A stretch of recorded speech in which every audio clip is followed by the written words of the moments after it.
talking about what's next in technology around the way we think about paradigm shifts. Paradigm shifts, and that people in technology will know a little bit about that, in that what happens is you have a technology, a system that's built around a technology, a way of doing things that everyone gets used to and comes to think is the way things are done. And then what you have is a new way of doing something, a new technology, often a new way, a new system that gets built around that new technology.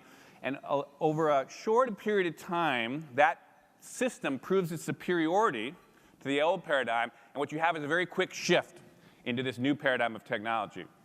This has happened again and again in the technology world. And it's been happening in the last several decades at a rapid pace. And in fact, we're in the middle of a bunch of paradigm shifts going on now. And so what I'm going to be talking to you a little bit about in terms of technology is these changes, these paradigm shifts, and ultimately where they're going next.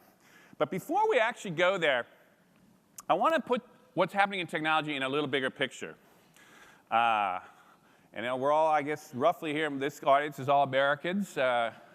And roughly, maybe mostly all Americans, so I'll put it in a little bit of American context too, is what's happening in the world right now, I would say, is we're going through a huge transformation. And this happens every once in a while. In the world context, it happens every once in a while in historical terms in the life of this country. And what happens in these periods of kind of explosive change and innovation is actually two main things that happen. You watch some deep structural changes to the fundamentals of the technology undergirding the society, to the fabric of how the economy works, how business operates on it. Such deep shifts, like from an agricultural economy to an industrial economy, and those kind of shifts that you essentially forces a high level, a very rapid sense of reinvention around those big, deep structural changes. The second thing that you get is the country or the world comes up against unprecedented challenges. Things that the old way of doing things, those old paradigm of doing things, solving problems, doesn't work anymore. And so you have to have a rapid and a very intense period of innovation to essentially reinvent the way we solve these problems. Now, in terms of America, I'll just put it, there's been 4 major times about this. We're not going to go into much detail here, but it's worth knowing that there's basically a period at the early 18th century, or sorry, 19th century, which was essentially 1800. This is Thomas Jefferson. There's an explosion of innovation around there, around democratizing our society and ultimately our economy. There was, of course, a big one around the Civil War. It wasn't just about slavery. There was a huge change in the way America. We had land-grant universities. We had Homestead Acts to open up the West. Huge, a burst of innovation for about 10 or 20 years around really reinventing what America was at that period. There was one around the 1900, the early 20th century. In this case, Teddy Roosevelt was there. But also Woodrow Wilson, an explosion of essentially of how we were going to essentially live in urban industrialized centers, and we essentially reinvented what America was doing at that time. And ultimately, the last big one was around World War II and the Great Depression, which came out of the post-World War world where we essentially reinvented what America was in the post-World War boom. That is the kind of change we're in right now. It's that kind of moment I think our country's in now, and I think the world's in now. And that's why I think a good kind of frame for thinking what's going on in this technology world. So what is happening then? Why would I say it's on that kind of stage of kind of really historic changes? Well, we're going to focus more on these technologies. Well, one of the main things is undergirding essentially our society economy is one of the most fundamental shifts in technology the country's ever been through. And at a kind of very basic level, it's shifting to computers and essentially advanced telecommunications or the internet. And those two key shifts, among others we'll talk about, are really driving just really fundamental, really deep structural change all throughout our society. The second thing, though, it's not just about that. We're watching on a kind of historical level, partly because of these technological shifts, we're watching essentially a reworking of the entire world into one highly integrated global economy and ultimately a much more sophisticated global organization around our larger things like our society. In fact, if people in 50 years, 100 years, 200 years from now, they'll look back and they'll say, what happened in the early 21st century? And they'll be saying, the world went global. That essentially is the way they're going to squeeze down essentially the essence of what was happening this early part. And then the third thing I would say, we have these deep structural changes happening, in other words, as I mentioned, but we also have a set of unprecedented challenges. We have ones that the old way of doing things, the 20th century way of doing things, just aren't up to. Not the least of which is climate change, as that image kind of shows you there. But there's all kinds of other things that are going on now, which are essentially exploding all around us. You know, we're having trouble with not just global warming, it's global terrorism. We've got migration. The education system doesn't seem to be working. The retirement system doesn't seem to be working. Our health care doesn't seem to be working. What's going on there? It's because we're watching a systemic breakdown. The old way of doing things is just not working. It's time for an incredible reinvention of what we have to do along all kinds of lines. This is why I say we're in a period of about 10, 20, 25 years now. You're going to watch a really lot of change in all kinds of different ways. So now there's a way to tell that big picture story, which I'm not going to tell as much at that level, because I'm going to focus with you folks on the technology. And I'm going to drive it down into let's just take the technological part of that, because that's the IT day here. You're all here kind of roughly from kind of technological backgrounds or interest in technology. And let's look at that. And that's where I say we're going to basically show you these tectonic paradigm shifts. So we're going to focus on those paradigm shifts that I mentioned to you. And what we're going to do is we're going to see how those technological changes, in fact, force this great time of transition. And how it will essentially make for this more high-level paradigm shift of essentially a more nationalized world with independently pretty much autonomous nation states to a much more integrated global kind of world. But also other shifts, one of which we're talking about today, going from a carbon-based energy systems, oil, gas, coal, to inevitably what's going to happen over this early part of this, or this kind of by the middle of the century, to essentially a different kind of energy system of clean energy, which we're going to talk about. And ultimately, to wrap it all up, think of it as we're finally moving from the 20th century way of doing things to the 21st. That's the kind of shift. So whether you like it or not, whether you like change or not, we happen to be privileged with what we're going through this kind of moment in the life of the country. Now, to make this more coherent for you in the space of an hour here, and we'll leave hopefully a little time for some questions at the end, I'm going to break it into 6 kind of ways to think of 6 different kinds of shifts that are going on. The first one is less of a shift. I want to explain at some kind of basic level the foundational point of what's really going on in computers, the essence of what's going on there, and essentially the internet. Now, everyone kind of knows generally that those are big deals. I'm going to kind of relay the foundation of why that's such a big deal. The second thing, I'm going to focus on the 3 areas of essentially new media that we're in the midst of a really big shift right now. And we're going to talk about 3 aspects of that, represented by 3 companies from Silicon Valley that we're all kind of know and I'm quite familiar with. We'll explain about that. I'm also going to talk, though, about the shift of people, generational change, another big paradigm shift. Because it's not just tools that make a difference, it's the people using the tools. You have to understand that next generation coming up.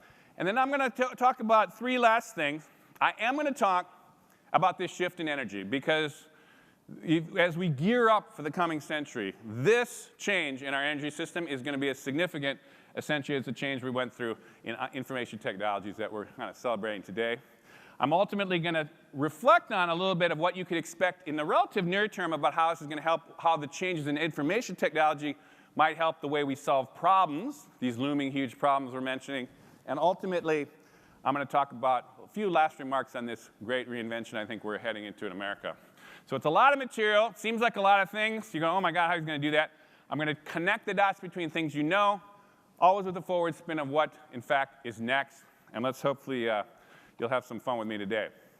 Now, the first thing I want to just lay the groundwork with is explain what is it about this digital revolution that is so powerful.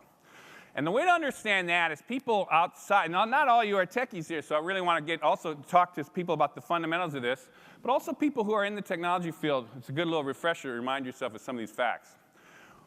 There's a core law, they call it, essentially in Silicon Valley or in basic technology circles, called Moore's Law. And this was essentially the understanding by about the 70s that engineers about every 18 months could figure out a way to get twice as many integrated circuits onto a chip, the same chip. And so what you essentially were able to do is essentially shrink the size of the chip, boost the power of the chip, and drop the price. And this is essentially the juggernaut dynamic of Moore's Law. Now, what is doubling? It's worth reminding ourselves what doubling is all about. So look, if you start out with doubling, the first time things double, all right, it's a double. It's getting a little bit of traction here. It's starting to be some interesting doubles. Oh, it's starting to pop up a little bit more, a little bit more. Interesting. Now it's starting to get some traction. Well, now it starts to double, it goes boom. And then the next double goes whoomp. And then the next double goes whoomp, it's through the ceiling. And the next one goes boom, 4 stories up. And then it's 8 stories up. That's doubling. And as you get toward the end of these doublings, the increases in power get crazy. And so what's happened essentially in practical terms is the first personal computer, some of you might remember this, back in '77, about 30 years ago, say we're taking a span here. 1 megahertz, which is essentially the unit of power of a computer, essentially in today's terms was $5,000. And then 30 years later, you could get a Dell, which is 2 gigahertz, or 2,000 megahertz, for $1,000. So if you do the math on that, you essentially, computers are 10,000 times more powerful, or you can flip it around and say they're 10,000 times cheaper. Now, if this happened in the car, if your car got, doubled or dropped in price in half every year, it'd be amazing, right? Well, this is it. This is what's so amazing about the computer industry. Now, this dynamic, by the way, is expected to go out for about 10 more years until we run into the shrinking gets so small, you start getting down to the atomic level of you just can't shrink it anymore, although there's even workarounds for that, they're thinking. So in practical terms, what happens is, actually, this is my new company. The little animated logo here of my new company I'm working on here is Next Agenda. But anyhow, the point here is now in an iPad, you essentially have the power of what a mainframe was. So here's literally the facts. Is if you take, there's another way to measure power of a computer is speed. So back in the 70s, 75, that same period where this Moore's Law started, you would get essentially a supercomputer. The biggest supercomputer at that time cost $31 million, and it went at that speed. It's called megaflops. Today, the iPad 2 has actually more megaflops, and it costs $500. Look at the size of it, too, by the way. One of the slots of that, this is actually a picture of that supercomputer. The whole iPad could slip in just one of those slots. That was essentially one of the ways to hold memory there. Huge changes happening in technology, the power. That's one thing. Second thing is the telecommunications revolution, particularly the internet. And to that one, you have to understand a second law, which is called Metcalfe's law. Both these named after kind of key people in the valley. Actually, Metcalfe wasn't in the valley, but anyhow, the point of this idea is he figured out, the value of any kind of telecommunications network is equal to the square, essentially, of the number of users. You kind of just think of it this way. It's essentially an exponential. Anytime you square things, it's an exponential growth. And the way this works is just in a practical terms, is think of it this way. Think of it with just basic phone system. If you had the first phone in your community, it was worthless. You had to at least have 2 phones, right? Because you had to call somebody. Well, then let's say you had your line to somebody, and then somebody on the other side, they can talk to their neighbors. Well, here's the thing. By just connecting one connection between those 2 people, you don't just add 1 new person, you add 3 new people. Boom. And then if you add another person, it's not just 1 person. That person, boom, can hit all those people. And ultimately, you just keep adding like this, aggregating these networks, and you essentially get this exponential value that starts growing as you aggregate networks. That's essentially, in essence, the power of the network effect in the internet. And that's essentially what's going on with the global internet. Now, this thing has been playing out initially with these kind of telephone lines, and then it was initially, the early, modems and baud modems and all these things you people remember from the 90s. It's now gotten to the point where we've got 2 billion people on the planet now who are online. And this is even more crazy. In the last 10 years, we have now got 5 billion people who have cell phones on the planet. So 3/4 of the planet now is connected to this telecom network. And ultimately, as you're going to see later, the bandwidth of the wireless telecom is getting bigger, and the power of these handheld phones is getting more powerful. So very soon, you're going to have almost every human being on the planet connected with very powerful computers in the palm of their hands for dirt cheap, connected through this high bandwidth. This is a big deal. This starts to really get some crazy implications on the world. So if you look this way, people probably don't recognize this. Right now, if you broke down in the whole world, the region by the world of who's online, the first one here is North America, or the farthest one from here on both sides. And of course, we got about over 75% of our population is online. Europe after us, and you can see it going down the line. By the way, Oceania is like, the 5 islands in the middle of the Pacific Ocean, right? So they got a high level, but it's because they got like 500 people or something. And if you were sitting on the middle of an island in the middle of the ocean, you would want to be connected to the internet, I'll tell you. But anyhow, it's pretty, look at this, all these regions of the world, the Middle East now. 30%, a third of the Middle East is online. Isn't that interesting as we kind of see the implications? Well, here, by the way, the blue is what it was at the beginning of the decade. So at the beginning of the decade, look at all those regions. There basically nobody in the Middle East was online, just 10 years ago. And now a third of them. And look at every one of those regions. Huge changes have just come in the last 10 years. And as I mentioned through the wireless thing, it's essentially going to wire everybody up in the next 10. Boom. And so what happens? The entire Middle East is exploding. And people are talking about why? Because they finally have these tools that are just kind of extremely powerful to us. So, paradigm shifts. Let's get into what, because it's not just the tools, it's also the systems around the tools. So how does a paradigm shift work? Well, the first thing you got to understand about technology, and this is actually anybody who's an investor in technology, just thinking about technology, this is the classic way to understand this, and it's actually a really good way to think. Now, any new technology that gets adopted into a society or into a market goes through basically these stages. You start off with the innovators who jump on the new thing and really want to play with it and push it and play with it and figure it out. That's always a very small part, but it's also a very innovative crew, and it's also the crew that starts to make it popular. Then you get the early adopters who say, oh, that's really, they're maybe not creating it, but they're basically seeing it very early and jumping on it. Then you hit a point where you get the early majority, essentially, which is like, oh, I get it now, boom, I'm going to be at least the first on my block to do it. Ultimately say, I get it. The late majority says, I'm on board. I'll get my cell phone eventually. And then you get the laggards, the people that kicking and screaming, are going to hang on to a black and white TV until you can't even buy a black and white TV, right? This happens with all technologies, essentially. The skill is understanding where you are in this curve and which ones are really going to take off permanently. And that's where you get guys, that's where people make their money, and that's where people get aligned in their business plans. Anyhow, the second thing is it's not just the adoption of the technology. The second thing is the systems of how you work with that technology. How does it affect business? How do you do things with it? And that works in this paradigm shift thing, which I alluded to at the beginning of the talk, which is essentially there's an old way of doing things, a system or routines. It's like everyone knows how this works. OK, I get how that does. And then what happens is somebody has a new idea and says, there's a totally different way you could do this with a new technology usually. And it's usually rooted in a new technology, but not always. It could be a new approach to something. And that's interesting, but there's a lot of people with new ideas. It takes essentially the next stage is somebody that adopts it early and proves or maybe it's not just one person, but several people prove that this is a better way to go.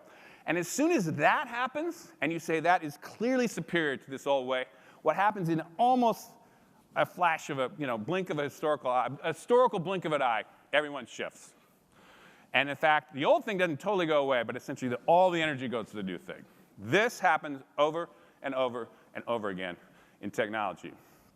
And in fact, the biggest thing, and another big way to understand the paradigm shift that's going on the biggest level, is essentially we've been watching top-down systems, centralized systems, mainframe systems, broadcast television systems, all these systems that were essentially hierarchical are essentially in this struggle with all the kind of bottom-up, decentralized, kind of out-of-control systems. And ultimately, we're watching this huge meta paradigm shift happening. That's another way to think of it. But the way I'm going to show you, and so here's an example. The one that's actually been on our minds is you had this old way of doing old media, whether it was newspapers or books or magazines or radio, TV, music, worked perfectly fine in the 21st century, all essentially broadcasts. Some professionals at the top choosing, and everybody just listened and watched and kind of read at the bottom, right? Well, what happened with that internet is it knocked everyone on its butt. And essentially, boom, you've got this paradigm shift. And what I'm going to basically do is I'm going to tell you 3 of them here in the stories of 3 companies that's essentially about the future, where it's going in the mobile, where it's going in the video, and where it's going in social. And we're in the middle of these ones, so you can see the power of what's happening, but it's not fully played out, so you can kind of still see why we're in the midst of it. The first one starts with Steve Jobs, and everyone loves, or now everyone's kind of lionizing Steve Jobs. But the thing about Steve Jobs is he had a singular vision of what was going to happen with this stuff, and he stuck to it from the 70s until now, and it's finally paying off. And then one of the ways you could actually see how it's paying off is essentially if you look at the stock prices of his other rival boomer, when I say baby boomer, Bill Gates. And this is the stock prices starting in 1990, when they basically were the same between Microsoft and Apple.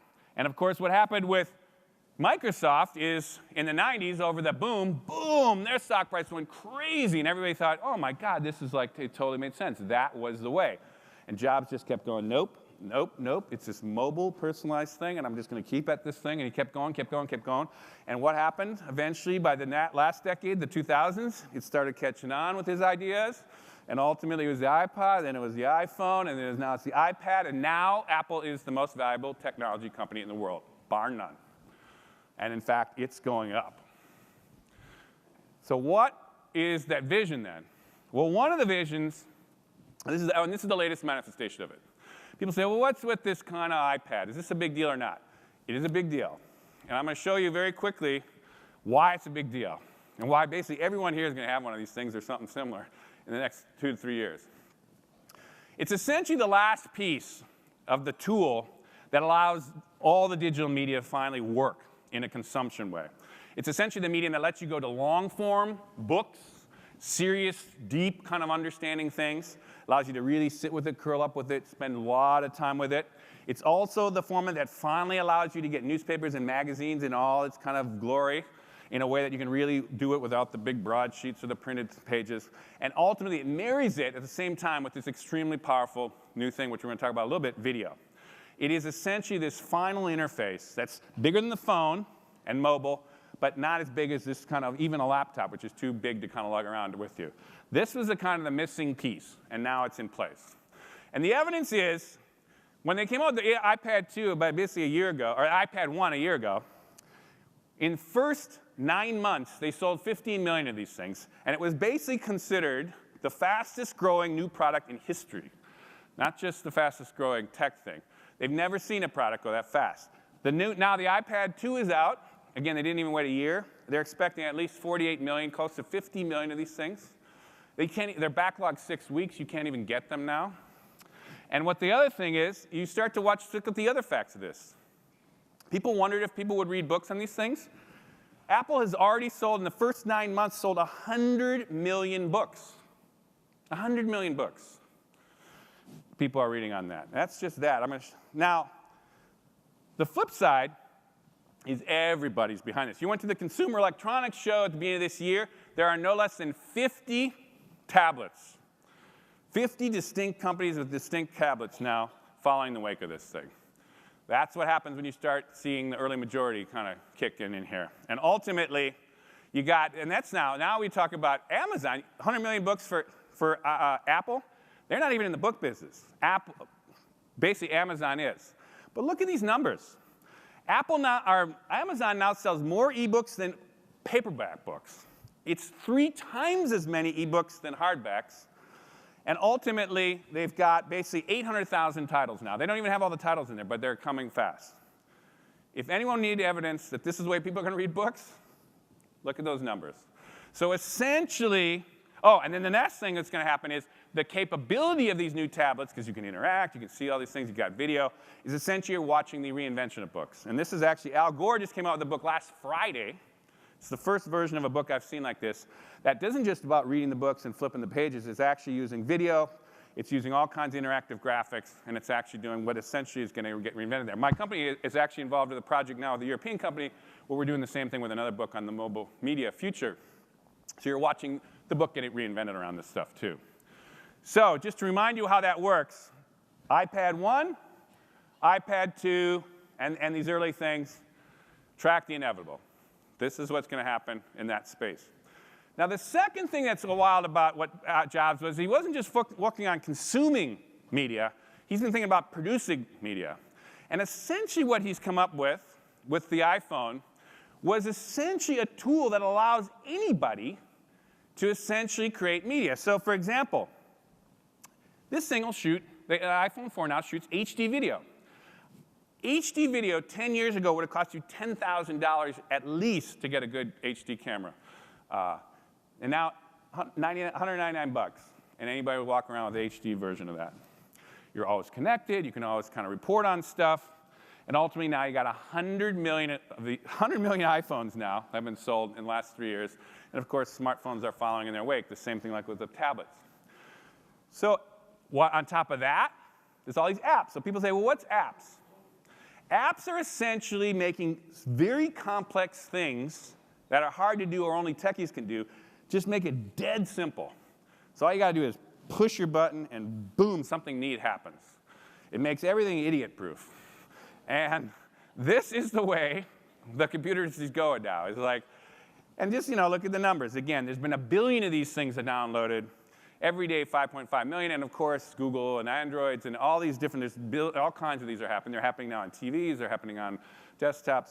The app world is exploding, but making it easy for anybody to do complex things. Now, here's one of the things that's a forward spin thing that most people haven't really totally gotten, because I've kind of been laying out things that are starting to be understood. This one is one that I would really point to. Built into every iPhone now and every iMac and now every iPad is the ability to essentially communicate with full motion video between two people, two individuals. It's called FaceTime. And it hasn't really been pressed yet, but it's a little early in its phase. But this thing is a very big deal.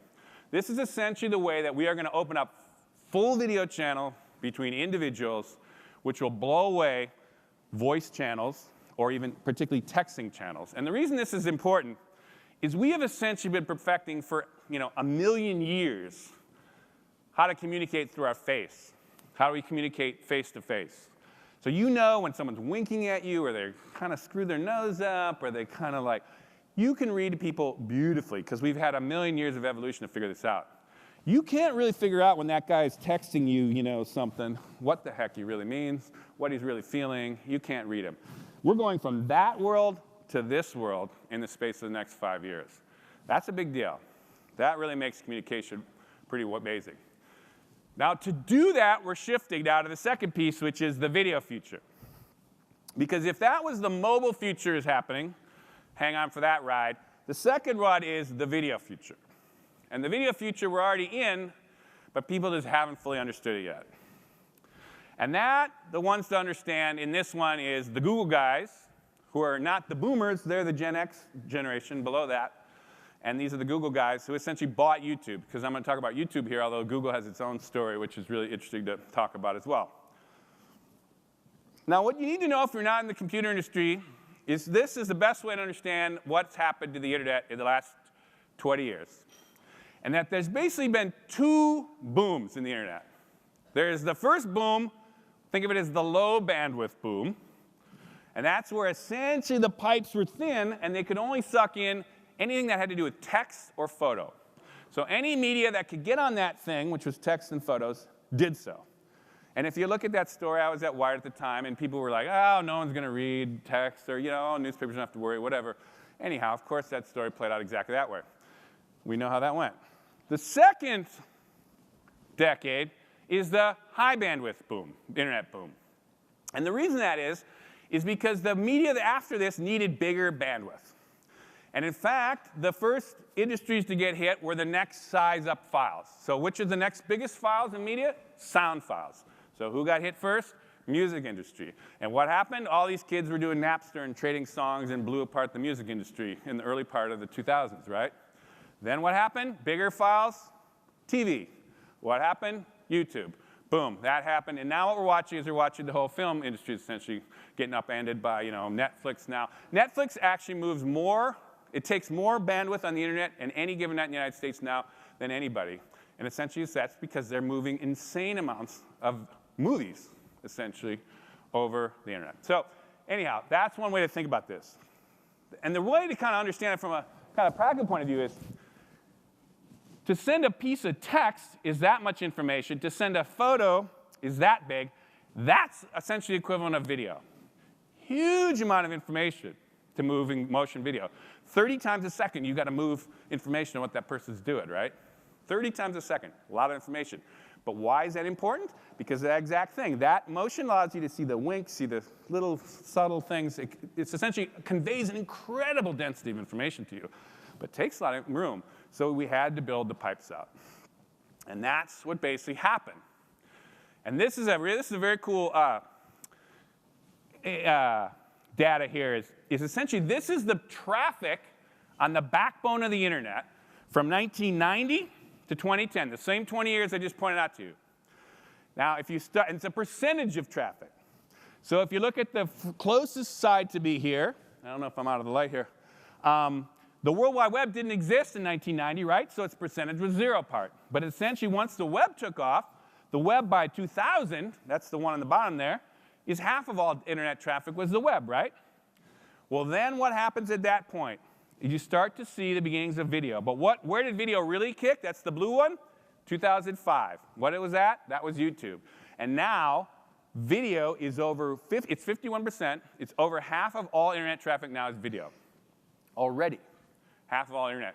But the thing that gets really wild is Cisco, they might even be here, who essentially is one of the, is essentially the routers of the internet, predicts that by 2015, only 5 years out, 90% of all internet traffic will be video. 90%. Now, that doesn't mean there won't be anything on the web. It means as a percentage, because the web will still be robust and tons of stuff happening. It's that the percentage of the traffic will be video. So anybody who's contemplating not doing video because, oh, it's a fad, look at the numbers. You'd be crazy not to move into video right now, if you're marketing your company or whatever you want to do. So who is the star of this? It's, of course, YouTube. But remember, YouTube did not exist in 2005. They were incorporated in December of 2005. Or actually not incorporated. They actually launched in December of 2005. And so the first official launch there, they had 8 million views. Today, every single day, on 2 billion views, 2 billion videos are streaming off of YouTube every day. Tomorrow, another 2 billion. There's only 6.7 billion people on the planet. It's an insane amount of video that's happening. But the other side is the upload side of it, is in fact, what's getting uploaded every single day, actually every single minute, you've got 24 hours of video being uploaded every single minute on YouTube. And to put that in context, because you don't even know how big that is, the other way to think of it is, in the space of 60 days, more video is put into YouTube than all the television networks ever produced in the last 60 years. 60 days. Now, a lot of it's kind of goofy and a little crap. That's true. But there is a lot of really good stuff in there. Again, my company, we're all over this video stuff, though. Now it's very serious. All really serious videos going into that now. Anyhow, clearly a trend. The other thing I mentioned, these video channels, these open video channels that will kind of watch this happening with Apple's FaceTime. Already, Skype is the best example of this. Skype, right now, you can actually open video channels with people all over the world. Anyone who has a college kid probably does this every Sunday night or whatever with their college kid now. It's the one way the parents connect. I got a college freshman, and you open these video channels between these people wherever they are. I do a lot of my business now with Europe is through these open video channels. But here's the numbers. 500 million people are doing this right now. 500 million. It isn't just Pete Leyden and a few kids in college. It's a lot of people doing this. And again, look at where it's going. So that's video. The third one is social media. And I got to speed it up here a little bit here just to kind of keep it going. There's a lot of information here. Social media, people have all heard about Facebook. And so this is where you go. The next generation down is the millennial generation. And that's, of course, Zuckerberg, who is the founder of essentially Facebook. Now, the other way, that Metcalfe's law thing I explained, the more practical way to understand this is this. And this is understand why social networks are so powerful. Is essentially you get exponential growth in social networks from a very interesting, simple dynamic. It's that if you start with one guy or one woman in a network and they say, I'm going to invite 2 people. And you say, OK, now there's 3 of us. And those 2 people say, OK, I'll invite just 2 people. Boom. You've just doubled. Doubled. By square, it's exponential. And those 2, those 4, they say, OK, I'm going to just invite just 2. It's easy to do 2. Boom. Doubled again. And those 2, they do the same. Boom. They double again. And then you're back in that doubling thing I showed you, which is the next click would, boom, shoot it out to the edge of the stage. And the next one would, boom, shoot it out close to the edge of the wall, and then a boom, blast through the wall, and pretty soon you'd be across the street, right? That's what's happening with social networks.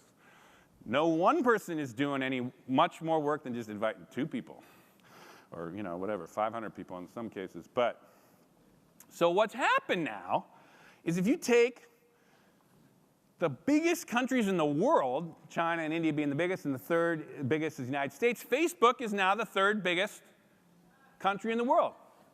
It's got 550 million people, and they don't have any peasants. Everybody's a college or high school educated person.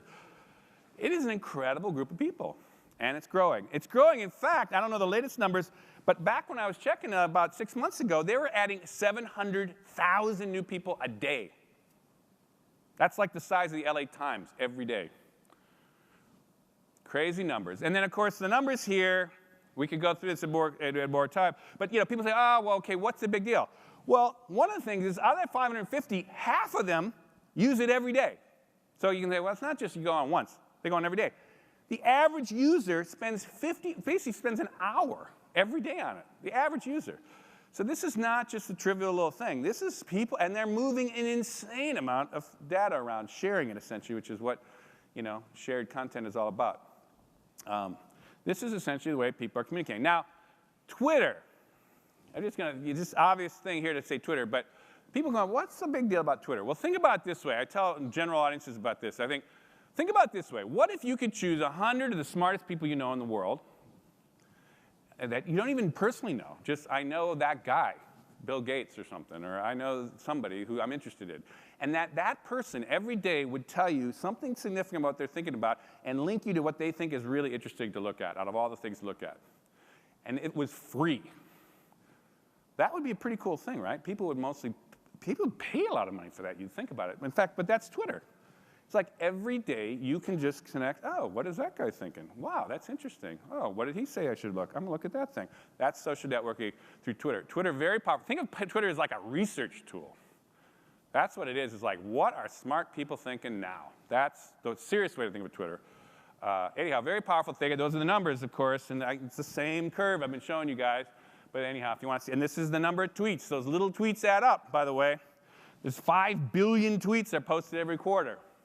So that adds up to a lot of big, long books. So anyhow, it's not just little tweets. It's an insane amount of really extremely precise, interesting information. Now, who is driving this thing? And we got to move here. It's not just about technology. It's about generational change, too. And I know that there's a video feed here, I think, to a side group here that's apparently students are here from the region are here. And I hope they're listening here, because this millennial generation, think of this as all the young people from about age 30, in their 20s and teens. This generation, the millennial generation, is really going to be one of the most amazing generations of American history, potentially, I will predict. And not just me. And one of the things you got to know about this generation, it is the biggest generation in American history. Everyone thinks, well, that's the boomers. Oh, wait, let's not get there yet. This is, by the way, a demographic thing they call the population pyramid. And it used to be that you'd have old people at the top, young people at the bottom, men on one side, women on the other side. And it used to be a totally perfect pyramid because people would get born and they'd die off in a nice, orderly way, and essentially there'd be one wise woman at the top. And that was until the boomers came along and said, we're not going. And so they're screwing up the pyramid. I'm actually a late boomer, so I can actually say that. Well, we all know about the boomers, and there's, how are we going to deal with Social Security? That's a lot of people, but what people have not focused on is the millennials. Boom. That generation is bigger than the boomers. They are essentially the children of the boomers and immigrants, and the biggest generation in American history. And they are, by 2015, they will all be adults. They will be driving the workforce. They will be driving the consumptionist economy. They will be the guts of the American economy. And they're going to be a force to be reckoned with. Now, you think, well, I was a young guy. I know what that was about, or a young woman. I get what that is. Not true. Every generation, very different, very different. They have a personality. It's very different, comes of age, when, what was going on in the world, what they think and how they feel. This is a good example of this. This is essentially a Time magazine cover back when Generation X, which is the generation between the boomers and millennials, Generation X was this is in the 80s, they were kind of a much more individualistic generation. They're very entrepreneurial. They did a lot of great things. But look at it. They wore a lot of black. They didn't look at each other. And there's probably a lot of you in there, so I'm not.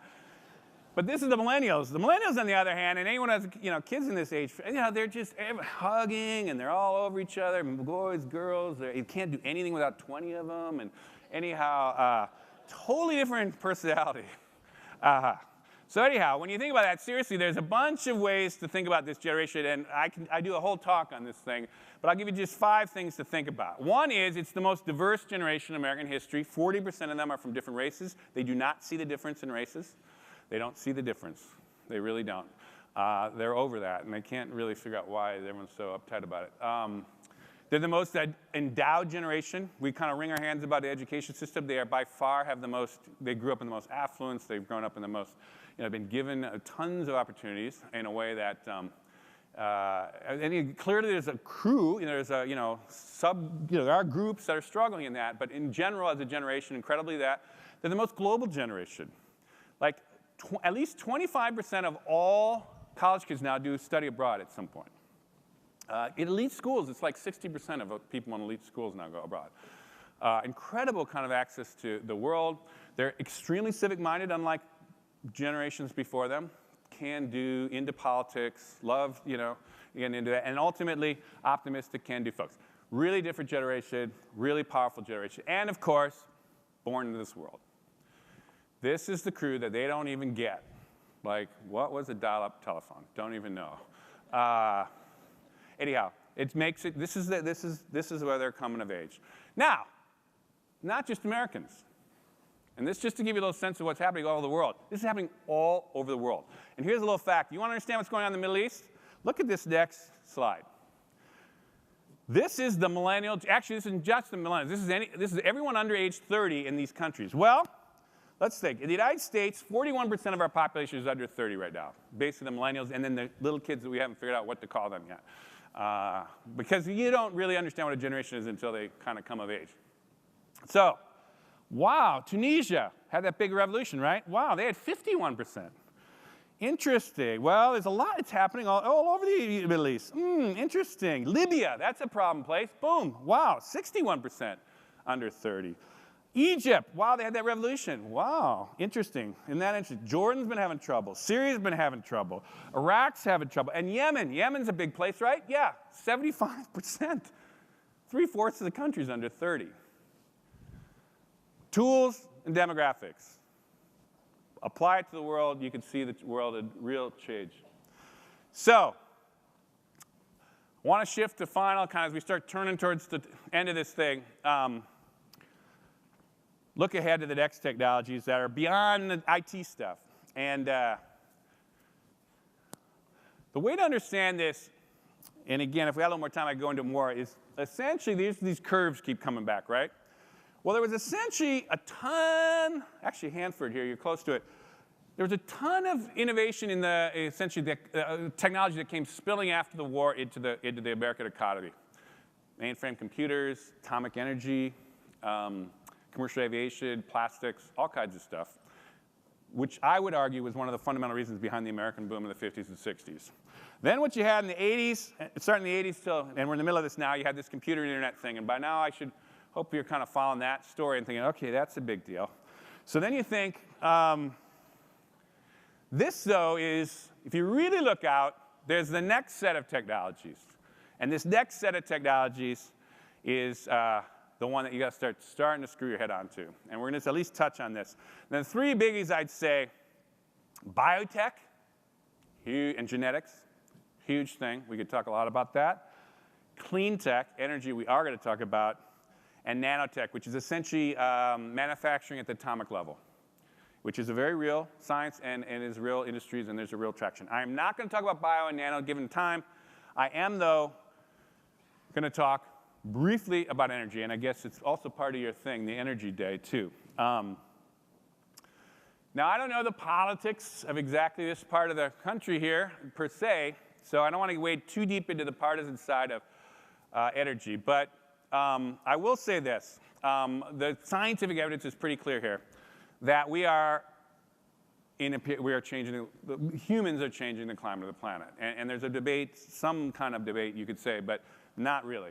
And here's one example. This is essentially carbon, which CO2, which is essentially the key thing that's screwing up the climate, is from the Industrial Revolution. This has been before the Industrial Revolution, for 1,000 years before the Industrial Revolution. Then boom, that's been what's happened to the carbon in the atmosphere.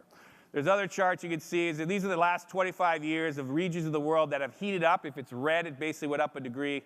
If it's blue, it went colder. It's clearly hot, colder. Anyhow, you could go through the facts of this. We don't have the time to go through this. You can debate that science. There's a little bit of that going on, but I would say that's kind of done. The other way to think about it is this, is essentially economics. For those that don't want to even buy the science of it, here is the cost of a barrel of oil from the 80s into the 90s. Here's where it's at now. We're all starting to worry about the cost of oil, right? And gasoline. We just haven't begun to see that thing go up. Even at the best cases of even people in the industry, that thing is going to go up. We've got a booming global economy. China's sucking oil. There's a lot of debate on peak oil, whether we've actually reached the peak production levels. There's almost no scenario where that thing's going to come down. The real worry is it going to go really radically up? And within the next 2 or 3 years, we'd have $200 a barrel. Anyhow, for economic reasons or climate reasons, we are going to shift off of carbon. And so that is a big problem. Because if you look here at energy production in the world, coal, gas, oil, you can see these chunks here. We don't have the time to really go through it. But essentially, most of what the energy we produce on this planet, by far, is based in carbon. You can see the big coal and oil and plants. That green thing is plants. We still burn a ton of plants. Anyhow, that's where we are. This is how we consume energy, because it's not just about cars. It's about electricity. Cars are just the red part. There's electricity, there's heating, there's agriculture. There's all kinds of ways we're using energy. And so we got to get, and this is essentially the growth in energy use over the last, from the 70s in the world. Each of those strips is a country. We're at the bottom here, the black, growing, and a big chunk of the global consumption of the whole world. Red is China. Orange is India. What is clear, though, is it's only going up. And so we're consuming more energy. This is essentially American energy from the 20th century onwards, and these essentially are the different kinds of energy. The bottom one is coal. So in the early days, it was all coal. We've kind of stabilized on coal. This is essentially natural gas, and this is petroleum, the big oil, essentially what we think of. But it's grown, and it's carbon. Blue is carbon, and blue ultimately for climate change is bad. So we are still hugely stuck on carbon.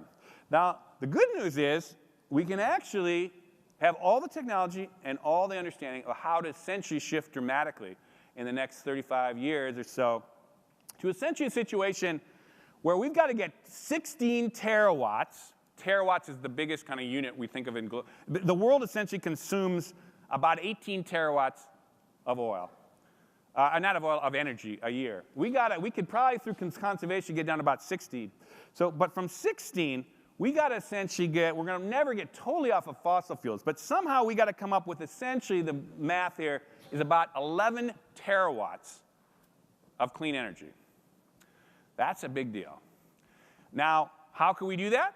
We could do that with nuclear. Nuclear is definitely good for the environment in terms of the climate change thing. It doesn't give off CO2. So almost any scenario has beefing up our nuclear. We can do geothermal. We can do wind. These are the different options here. Solar. There is a total way to do this. The technology's there. The know-how's there. The ability to scale up is there. We get it. It takes will. It takes real concerted effort. Now, whether it's economic pressure, as I mentioned, through oil, or climate pressure, one of the two might drive that. This is just a simple thing on electricity. One piece of what we have to do is go from, this is an electric grid of the United States. The grays and whites are essentially carbon-based energy, which is what we do now. We got to somehow figure out how to shift into some mix of wind, all the different things we there, including efficiency, which is this. This is essentially a lineup that Al Gore's group essentially came up with as a possible way. And under their scenario, you could do this in 10 to 15 years. If you essentially just, because we know how to do this. This is not like someday we got to invent this. It's like but it would take a huge shift. But the good news is this thing, which will happen one way or the other, you talk about a driver than economic growth. We would have to rebuild the energy grid. Lockheed Martin's all over that.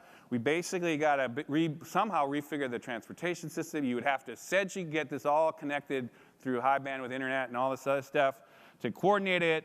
We'd have to figure out how to live in a different way. We'd have to essentially get much more efficient housing and all that. That's just the low-hanging fruit, frankly. We'd have to figure out a different way to do agriculture because it's also still stuck in a lot of oil. And we have to adapt because it's already affecting us. Tornadoes, hurricanes, start paying attention. That's going to be more and more and more of essentially our lives, and we're going to have to adapt to it alongside of this shift. So we got to do some kind of paradigm shift. Now, this is where I'm going to end here. The last little rud here. I think you're still with me, so let me just run with this. A quick ending, a kind of an ending here. There has got to be a shift in politics. Now, the first thing I want to explain is there has been a paradigm shift. Because I was giving you this paradigm shift in media. I'm going to give you a quick shot of what happened in the last cycle as a paradigm shift in politics, and I'm going to allude to the next shift that's going to be more substantive coming, I think, not necessarily this cycle, but in the next 10 to 20 years. The quick thing to think about is paradigm shift in politics was this. Is essentially, we went from essentially a way of doing politics that was born of broadcast television with this guy, JFK, and it consisted of three things. This is the old paradigm. This is the way to think of it. How does the system change? The old system said, we get wealthy people's special interests, whether it's unions or corporations, but that's how you get the money. The party controls everything, and the candidates always had to come through the party somehow. And then you use broadcast television. And that's how you won elections. Whoever did this best always won. It didn't, went back and forth between the parties, but that was the way everyone won in politics. Until last cycle. And last cycle, Obama was the perfect example, but it happened through a bunch of people beyond him, was it said, using this new technology, we can actually flip the whole model. We could essentially figure out a way to actually aggregate many, many, many middle-class people to put in money instead of the big money. You could do that using new technology. You wouldn't need the party. You could actually organize people outside the party. And the third thing is he said, you wouldn't need all that broadcast television. You could actually start using the internet web.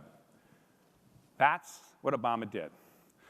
And regardless, again, this is the partisan thing. This is just the facts. And so basically what Obama did is he raised almost double the amount of money, basically based mostly on under $200. Half of his money came from under $200. So how that worked. The other thing they figured out was, hey, you're not going to just get a small centralized campaign staff. You're going to get, he literally had 2 million people working on his campaign through his website. And ultimately, you said, it's not just television. You don't see television. But then you started going, wow, you can produce this web video for nothing. And people, your followers do it. You can distribute it for nothing. You can do it local buys. You can do national buys. You can even do global buys for nothing. That's a paradigm shift. And that's what he used, and that's why he, remember this.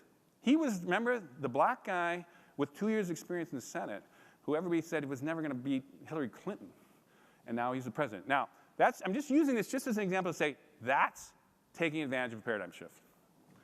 So he essentially, among others, figured out how you made that political shift from worrying about the wealthy to the many, party to the people, TV, the web. Now, this is how politics. Now, Republicans are all doing it now. Everybody knows that paradigm now. And so there's no strategic advantage, frankly, in jumping on that bandwagon because everybody's on that side now of the divide. So anyhow, that's how it works. Now, so I'm going to tell you, so what's next? What's next is essentially the shift in solving problems. Technology has 3 key attributes that would make sense to apply to solving all these problems we're facing. One is you can scale. And I've already been through this a million ways of how to scale. So I'm not even going to prove that. Just say we get how technology can scale many, many more people into doing something than a small group. The second thing it can do, because of all those people, is you can parallel process. This is a server farm. This is essentially how which superseded supercomputers. And why? Because people said, if you ask a question to essentially a server farm, you could break up the problem into a bunch of little things, send it to the little brains of these little kind of slow-moving, relatively slow-moving computers.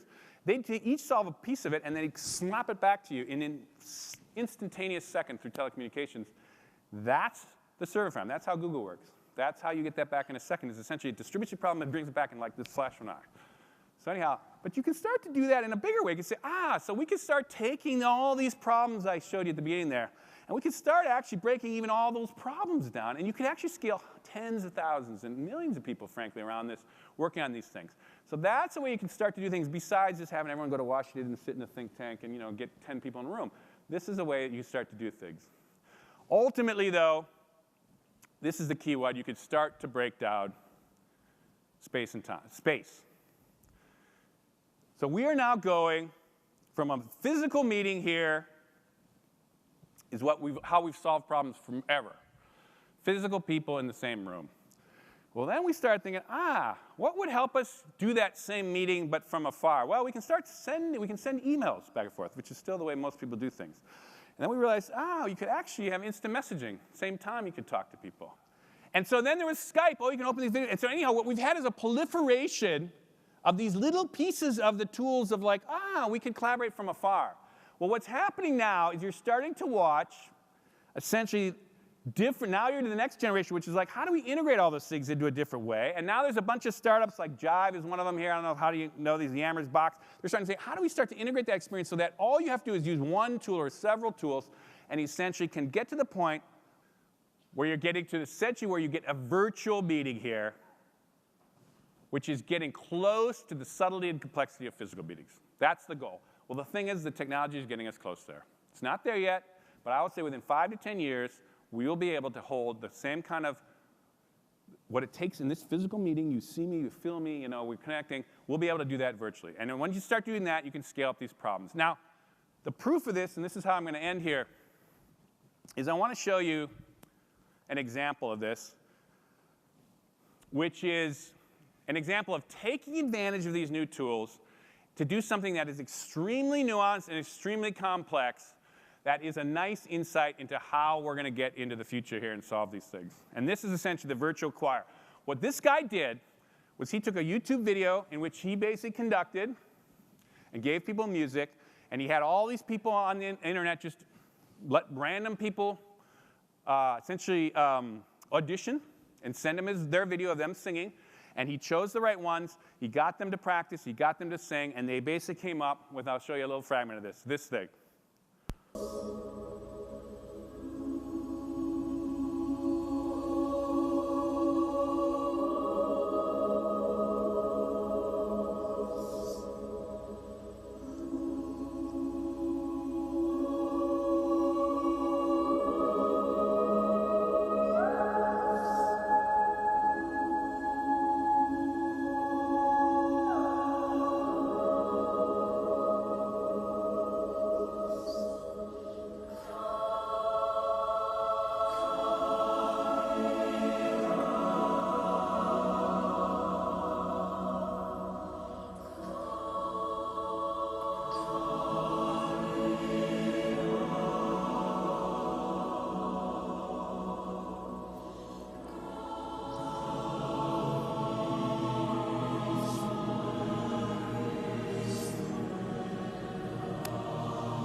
And there you get a little glimpse.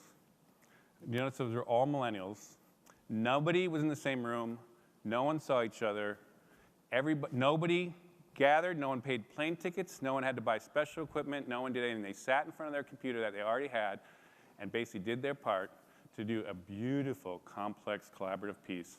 And that is only one little glimpse at the kind of collaboration and the kind of things we will do together in the coming decade around these incredibly powerful new tools. And with that, I'm going to stop here and say thank you. You've been a fantastic audience. You've been a wonderful audience.